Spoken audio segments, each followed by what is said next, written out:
May napapansin ako sa'yo. Hindi ko lang sinasabi pero parang alam ko na kung ano ang patutunguhan nito. Di mo man sabihin sa akin ng diretsyo, alam ko. Alam kong may nagbago. Nanlamig ka na at hindi lingid sa akin na hindi lang yan dahil sa busy ka. Kitang-kita ko sa iyong mga mata na hindi lang ikaw ang nagbago, pati na rin ang laman ng puso mo. Masakit pala. Nakakadurog makita na unti-unting nawawala ang pag-ibig ng taong sobrang minamahal mo sa'yo. Gusto kong itanong kung ako pa ba, pero takot ako sa posibleng maging sagot mo.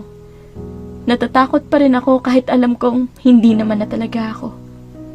Pero sana, kung sakaling hindi na ako, sabihin mo, huwag kang mag-alala. Kakayanin ko naman ang sakit kahit ako na lang mag-isa. Kung sakaling hindi na ako, huwag kang matakot na sabihin sa akin ang totoo. Oo, masasaktan ako. Oo, iiyak ako. Pero mas pipiliin kong madama ang sakit ng katotohanan kaysa lokohin mo ako ng harapan. Kung sakaling hindi na ako, pakiusap, huwag kang manatili dahil naaawa ka lang sa akin. Mas pipiliin kong masaktan kaysa ikulong ka sa relasyon na hindi ka na pala masaya.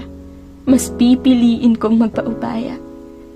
Kung sakaling hindi na ako, hiling ko na sana hindi mo makalimutang minahal kita ng totoo.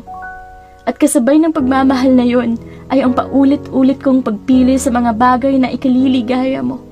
Kahit pa ang ibig sabihin nun ay maiiwan ako dahil hindi na ako kasali sa magiging mundo at kwento mo.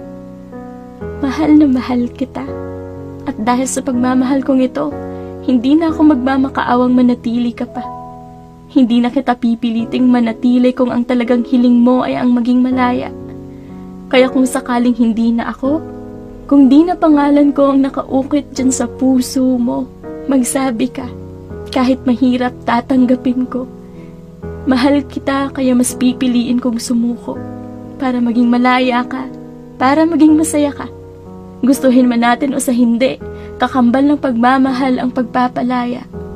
Kaya kung sakaling hindi na ako, magsabi ka. Huwag kang mag-alala. Kahit mahirap, papalayain kita.